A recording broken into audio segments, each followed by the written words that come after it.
Nous débutons ce journal par la réaction officielle du président du Faso sur le drame d'Inata. Roch Kaboré confie comprendre les réactions suscitées au sein des populations. Il a annoncé une enquête et un conseil supérieur de la défense nationale qui sera consacré au dysfonctionnement au sein de l'armée. Et puis toujours en rapport avec cette actualité, le Conseil des ministres a annoncé que des responsables de la gendarmerie ont été relevés de leurs fonctions. Cette rencontre gouvernementale a aussi donné un nouveau bilan de cette attaque d'Inata, 49 gendarmes tués et 4 civils également. Et puis enfin, la coalition burkinabé contre le cancer Kobukan rencontre les hommes de médias à propos du cancer de l'utérus, rencontre donc avec les hommes de médias à l'occasion de l'an 1 de la stratégie de l'OMS pour éliminer la maladie d'ici à 2030. Elle importe environ 2000 femmes par an au Burkina. Bonsoir à tous et bienvenue dans ce journal sur le drame d'Inata. Le président du Faso, dans sa réaction officielle, durcit le ton à propos d'une enquête administrative qui sera menée. Toutes les responsabilités seront situées et des sanctions sévères seront prononcées sans aucune exception, dit-il. Le président du Faso a dit également comprendre parfaitement les réactions de colère des populations. Nous l'écoutons. C'est avec beaucoup d'affliction que je prends la parole aux sorties du Conseil au sujet du drame d'Inata. Drame dont l'onde de choc a été importante au niveau des différentes couches sociales de notre pays. Cette situation a amené des réactions diverses que je comprends fort bien. Car il faut le dire, il ne peut pas être normal en ce moment que l'armée, qui doit être la structure la mieux organisée, que dans cette armée nous ayons des dysfonctionnements à un niveau aussi important que les dysfonctionnements concernant la question de l'alimentation, des dysfonctionnements concernant les questions logistiques et autres. Cela est inacceptable et c'est pourquoi je comprends fort bien les différentes réactions de colère qui sont exprimées ça et là. Je voudrais d'ores et déjà dire que les instructions ont été données pour que une enquête administrative soit faite sur l'ensemble de cette question. Nous ne devons plus entendre parler des questions d'alimentation dans notre armée. Nous ne devons plus entendre parler des questions de primes dans cette armée. Nous devons mettre nos hommes dans toutes les conditions qui les permettent d'affronter le terrorisme avec l'ensemble du courage qu'il faut et de la détermination. Je voudrais par ailleurs et surtout présenter les condoléances et celles du gouvernement à toutes les familles qui ont été touchées par ce drame et pour souhaiter également un prompt rétablissement aux blessés.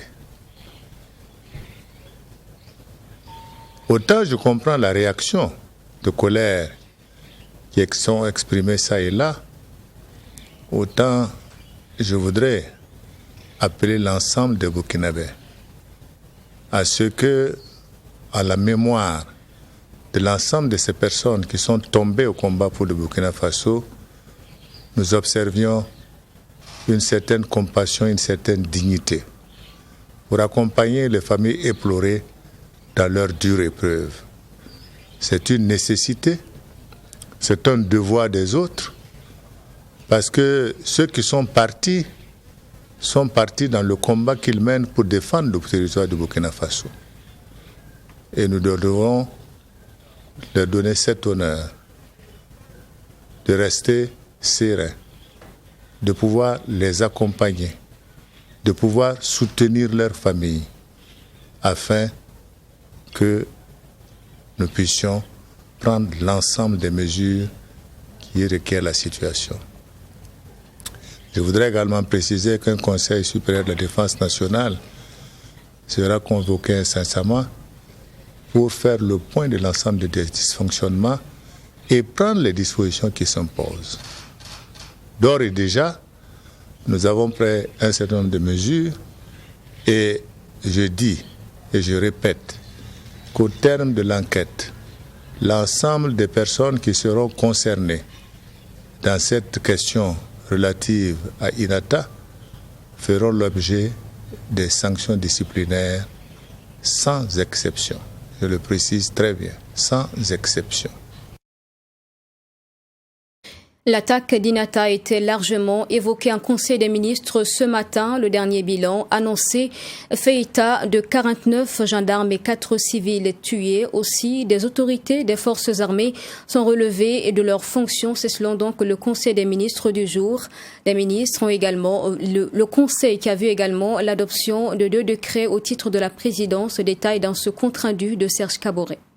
Après avoir observé une minute de silence en la mémoire des gendarmes tombés à INATA, le Conseil des ministres a manifesté son affliction. Conséquence, d'importantes mesures ont été prises au regard de certaines circonstances liées entre autres aux questions de ravitaillement et de logistique de relève. La première décision est relative donc au relèvement du commandant du groupement des forces du secteur nord de ses fonctions et également donc au relèvement du commandant donc de la première région de gendarmerie de notre pays.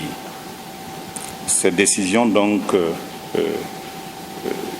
sont prises ce matin en Conseil des ministres et le président du Faso a instruit donc qu'il soit continué, qu'il soit instruit une enquête administrative pour davantage situer les responsabilités. Toujours au sujet de l'attaque de INATA, un nouveau bilan officiel a été donné en marge du Conseil des ministres. Nous avons enregistré 49 décès côté des gendarmes, 4 civils. Nous avons fort heureusement retrouvé 46 éléments, 46 gendarmes.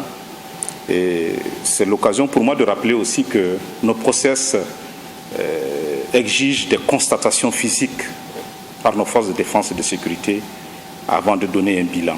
Vous aurez noté aussi que nous nous abstenons souvent de faire cas des personnes qui manquent à l'appel, d'une part pour augmenter leurs chances de survie, parce qu'il s'agit aussi d'une guerre asymétrique. Et donc, il faut comprendre que dans nos procédures aussi, cela peut permettre que nous puissions de façon régulière, sur la base de nos procédures de constatation, donc, faire donc, des bilans.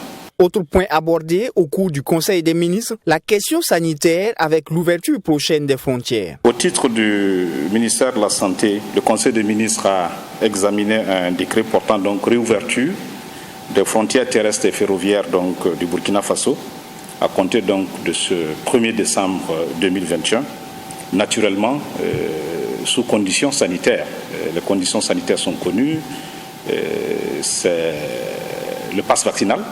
Il s'agit de faire en sorte que soit vous avez votre passe vaccinal ou bien vous avez votre test soit rapide, soit PCR. 2 décrets au titre de la présidence du Faso ont également été adoptés au Conseil des ministres. Le premier décret crée un comité national d'organisation pour le Forum national de la réconciliation prévu pour se tenir du 17 au 23 janvier 2022 et le second décret portant nomination des membres du comité national d'organisation du dit forum. Autre actualité du moment, procès Thomas Sankara dans la suite des témoignages de nouvelles personnes et Boukari Kaboré dit le Lion, déjà entendus, ont parlé ce matin dans les confessions. Il ressort encore que les assassinats du président Sankara et de ses compagnons ont été planifiés, aussi que le président Sankara aurait affirmé avant les faits qu'il était trop tard pour arrêter donc le processus qui allait aboutir à son assassinat. Explication avec Abdourahmane Migné.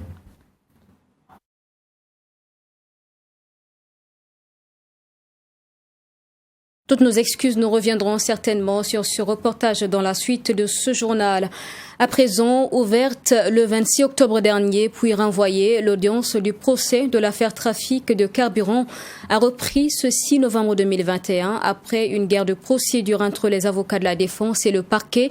Les auditions ont pu commencer dans le box des prévenus, 51 personnes poursuivies entre autres pour trafic illégal de carburant, complicité de contrebande, recel de carburant et ouverture de stations d'essence sans autorisation. On parle de tout cela avec Abdourahmane.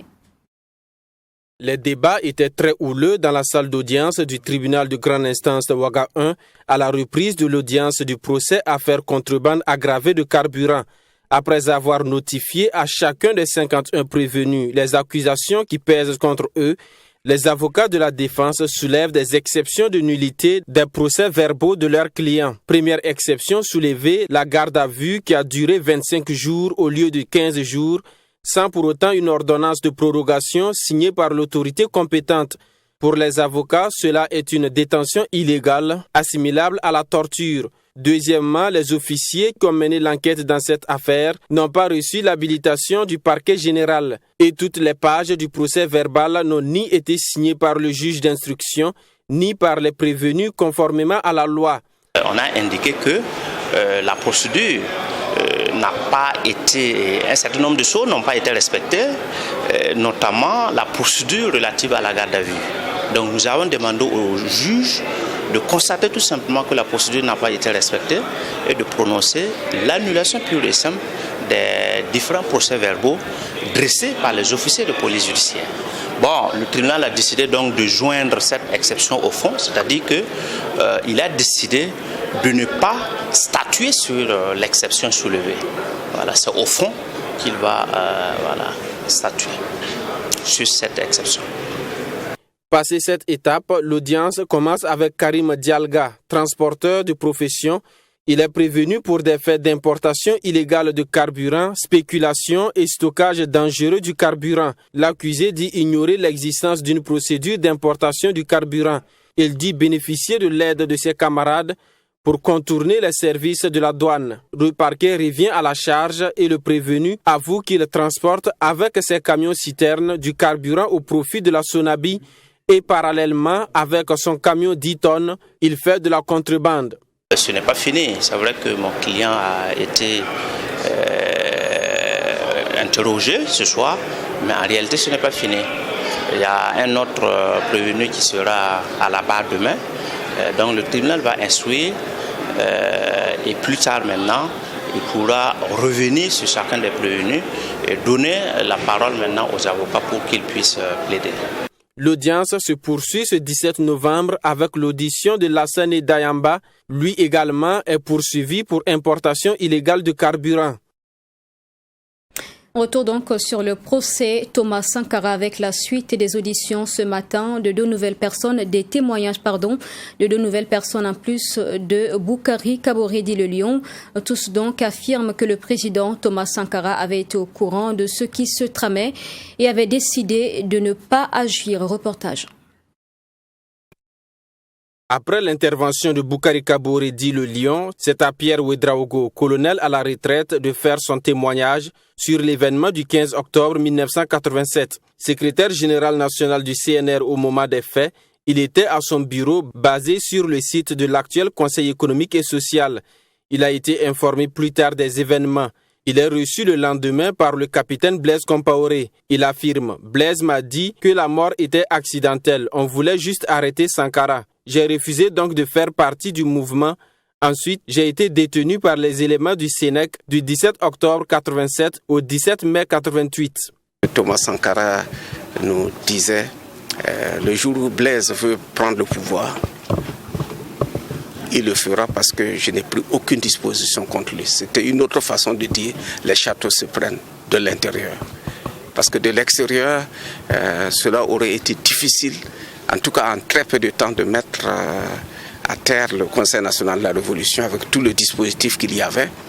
Je pense que ça allait être une guerre sans fin et probablement que nous allons sortir victorieux parce que le peuple allait se mobiliser avec nous.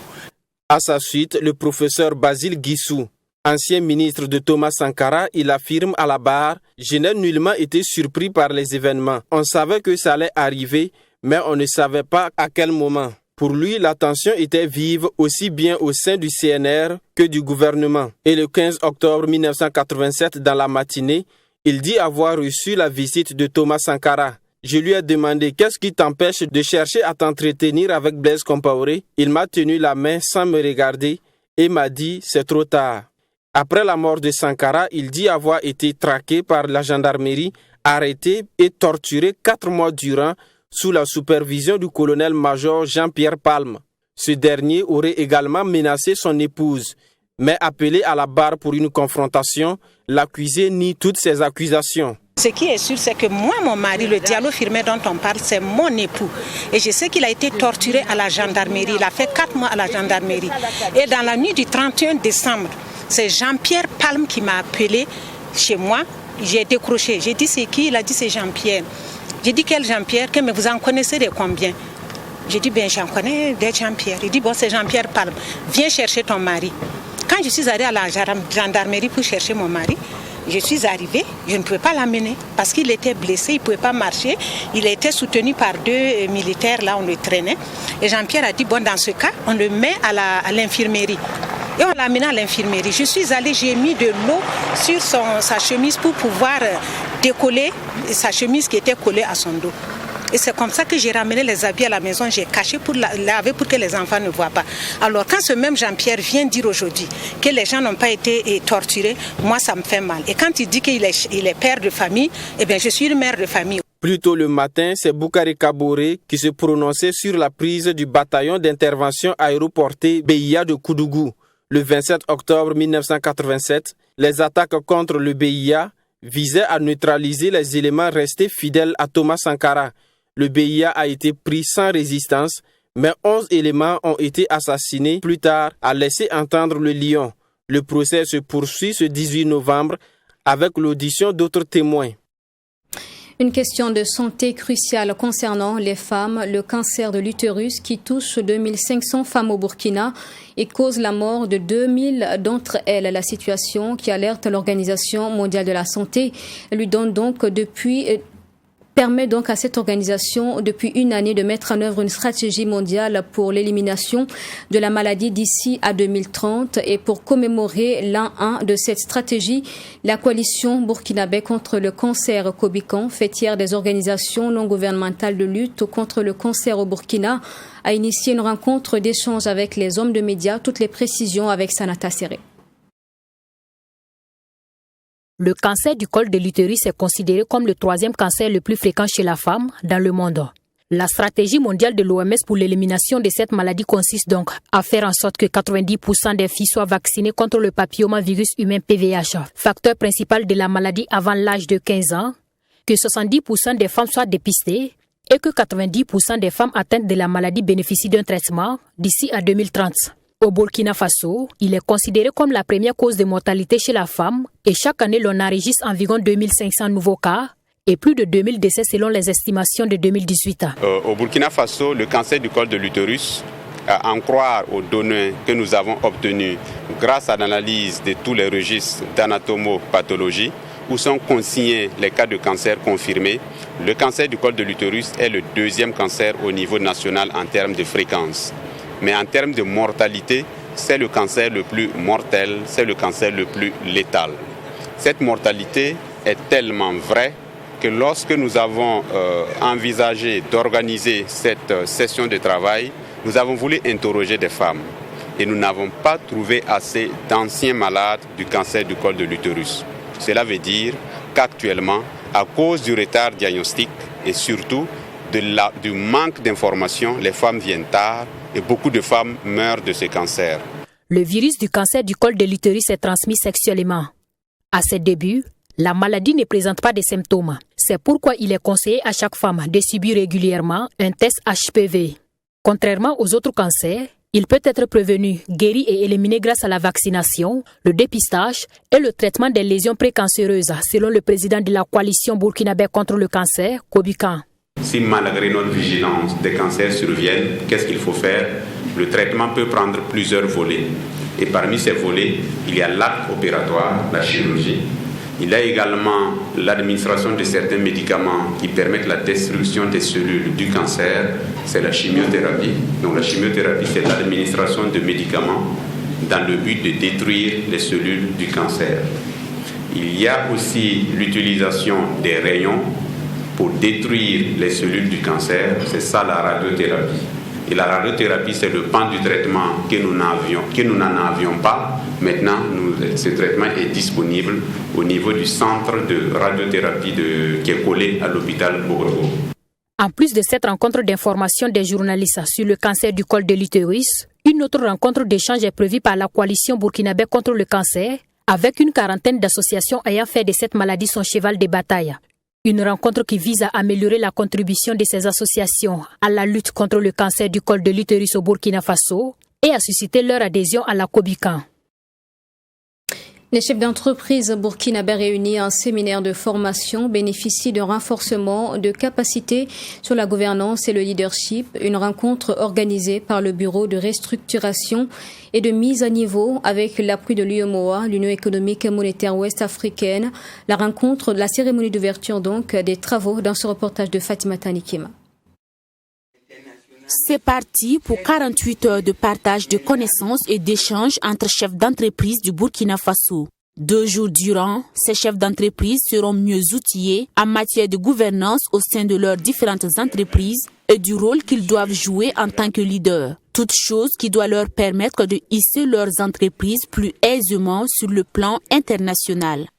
Nos entreprises, dans le contexte actuel de crise au niveau mondial, et au niveau national d'insécurité et lié également à la pandémie à Covid-19, il est important que nos acteurs économiques soient outillés avec des instruments pertinents pour leur permettre d'assurer une bonne gestion de leur structure pour faire face justement aux défis de ces différentes crises.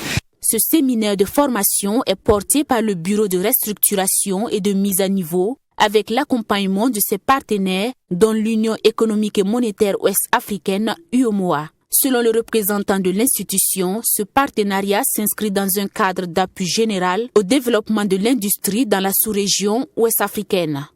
Donc nous appuyons le secteur industriel pour la transformation justement de ces ressources-là afin de développer nos économies. Depuis un certain temps, nous avons remarqué que nous sommes plus nous avons une industrie qui est assez désuète, donc au niveau matériel, au niveau aussi de la formation du personnel. Donc nous voulons que les différents acteurs soient mis à niveau pour pouvoir compétir au niveau international. En rappel, le Bureau de restructuration et de mise à niveau, créé le 18 mars 2008, est en charge du programme de restructuration des entreprises en difficulté. Sa mission première, promouvoir et exécuter les programmes de restructuration et de compétitivité de toute entreprise à l'exclusion de celles exerçant dans le secteur du négoce. Clôture de la 17e semaine nationale du numérique, la cérémonie vendredi dernier dans la ville de Sia a été marquée par des remises de trophées à des personnes morales et physiques. Cette édition a réuni environ 3000 apprenants et elle a permis de lister l'ensemble des initiatives de communication numérique développées alors que le Covid-19 imposait des restrictions de mouvement physique. Image de la cérémonie de clôture avec notre correspondant Joseph Koudougou. 17e édition de la semaine du numérique. Une cérémonie de clôture présidée par la ministre en charge de l'économie numérique et qui a été marquée par la remise de trophées d'honneur à des personnes physiques et morales. Vous savez, nous sommes projetés à l'ère post-Covid parce que nous espérons bien évidemment que la pandémie va être derrière nous. Et pendant la pandémie, il y a eu un certain nombre de bonnes pratiques que nous avons enregistrées. Et donc, il s'est agi de partager ces bonnes pratiques et nous avons un recueil de bonnes pratiques. Nous allons encore mieux documenter ces bonnes pratiques. Nous allons les planifier et les mettre en exploitation. Il y en a qui sont possibles donc en exploitation à notre niveau. D'autres sont possibles à d'autres niveaux et donc nous allons rentrer en contact avec ces acteurs pour partager ces bonnes pratiques. Donc nous refermons nos portes avec une grande satisfaction. Cette édition a tenu ses promesses. il y a eu des sessions de formation grand public. Ici à Bobo-Dioulasso, on attendait 2000 apprenants. Nous sommes allés au-delà, autour de 3000. Et les espaces jeux pour enfants, qui est un premier contact, un espace de premier contact pour les enfants. Vous avez vu, ça a été pris d'assaut et les différents échanges au niveau des panels. Et comme c'était en format hybride, nous avons eu la participation d'éminents experts, ce qui nous a permis donc de collecter un ensemble de bonnes pratiques que nous allons suffisamment documenter et planifier leur exploitation. Comme les années précédentes, des prix ont été décernés aux lauréats des différents concours répartis en 3 catégories. Pour cette année, 69 œuvres ont été retenues sur un total de 98 œuvres enregistrées. Chaque année, lors de la semaine du numérique, un certain nombre de concours sont organisés. Et puis au niveau du ministère, toute l'année, nous organisons des concours de détection de talents. Et ce soir, ces lauréats ont été récompensés pour saluer leur innovation, mais surtout pour stimuler davantage leur innovation et permettre donc à ce que nous encourageons en tout cas l'excellence. Et ce qui a été fait, nous profitons en fait de ce cadre pour leur donner des moyens, surtout les jeunes innovateurs, pour les amener à peaufiner leurs produits. Et nous allons les suivre. Il y a des structures d'encadrement, nous avons des incubateurs, nous allons les suivre. Et les budgets donc qu'on leur donne, c'est pour encore leur permettre de peaufiner ce qu'ils ont commencé. Les mérites de 10 personnalités ont été également salués par les Gambrés d'honneur pour leur contribution dans le développement du numérique au Burkina Faso. Rendez-vous est donc donné en 2022 pour la 18e édition. Et en marge de cette semaine nationale du numérique qui a pris fin, une soirée networking était organisée au profit des clients et partenaires vendredi dernier. Une initiative de Sankfis Burkina de type sensibilisation sur l'impérative nécessité de connaître des notions de cybersécurité. Les participants ont découvert les moyens de protection de leurs données numériques. On en parle avec Joseph Koudougou. Offrir un cadre d'échange avec les clients et partenaires sur la cybersécurité, c'est l'objectif de cette soirée networking organisée en marge de la semaine du numérique à Bobo-Dioulasso. Il s'agit ici de donner des précisions sur la cybersécurité à travers des démonstrations. Une initiative à mettre à l'actif de Sankfis Burkina. Il était intéressant pour nous d'échanger avec nos clients, nos partenaires et également en fait nos futurs clients sur les aspects en fait d'actualité qui est la cybersécurité et surtout dans un environnement Covid. Alors, ce thème peut être bénéfique pour nos invités parce que elle permettra en fait à nos invités de toucher du doigt et de comprendre réellement que la cybersécurité est un élément extrêmement important. C'est comme ce que je le dis. Aujourd'hui, en fait, nous ne pouvons plus nous permettre en fait de dormir sans fermer en fait à double tour notre porte. Aujourd'hui, en fait, en termes d'informatique, en termes en fait de technologie, il est impératif pour nous de garder en fait nos données en fait en bonne posture et de les sécuriser pour éviter que d'autres personnes puissent pouvoir avoir accès en fait à nos données. C'est extrêmement important. Selon Patrick Cabré, l'objectif a été atteint au regard de l'engouement et la confiance des partenaires et clients. Nous avons eu une salle pleine et nous sentons vraiment que cette problématique de cybersécurité en fait est d'actualité et comme je l'ai dit, nous sommes là pour accompagner nos clients pour les faciliter en fait la vie. Donc oui, l'objectif a été atteint, la sensibilisation a été faite et suivant les échanges que nous avons eus et que nous allons avoir, nous savons que nous pouvons apporter un grand plus en fait à l'écosystème technologique pour nos clients. Créé en 1994, Sankfis est un acteur du numérique qui couvre 8 pays dans l'Afrique de l'Ouest. Un groupe panafricain qui intervient dans les domaines du minier, industriel et bancaire. Et puis enfin, en octobre dernier au Sénégal, le Burkinabé Harouna Drabo devenait le premier Africain à recevoir le prix du leadership Speak Up Africa. Cette reconnaissance intervient pour ses actions en faveur notamment de la lutte contre la désinformation et les maladies tropicales négligées. De retour donc au Burkina, le prix a été présenté le 11 novembre dernier au ministre de la Communication. C'était lors d'une audience. Les images avec Yassine Saoudgo. Le prix du leadership Speak Up Africa vise à reconnaître et à célébrer les institutions et les personnes faisant preuve d'un leadership exemplaire en faveur du développement durable et dont les initiatives ont un impact positif sur le continent africain. Lancé en 2019, Aruna Drabo est le premier journaliste africain et burkinabé à recevoir ce prix. Un prix qui lui a été décerné en octobre dernier à Dakar. J'ai reçu le prix en tant que journaliste fact-checker pour les travaux que je mène pour la lutte contre la désinformation, également des reportages que j'ai eu à mener sur les maladies tropicales négligées en lien avec l'assainissement, parce qu'il faut dire que ces maladies tropicales négligées sont aujourd'hui oubliées, alors que c'est des maladies qui touchent les personnes déjà vulnérables et ces maladies ont des conséquences économiques insoupçonnées. Donc le but était de susciter une prise de conscience collective et de susciter également l'urgence autour de ces maladies qui sont évitables et traitables. Pour les lauréats, ce prix est un appel à plus d'abnégation dans le travail. Ce prix,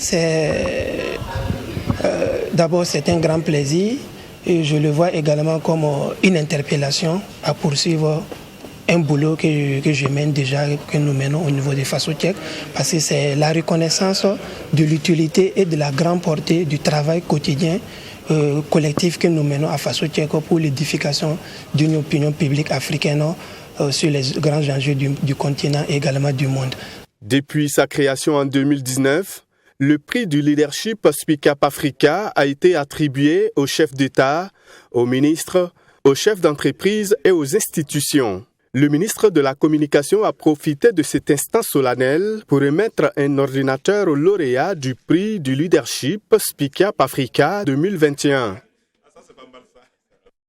Voilà pour ce journal. Merci de l'avoir suivi. Je vous souhaite une excellente suite en notre compagnie. Bonsoir et à demain à 20h.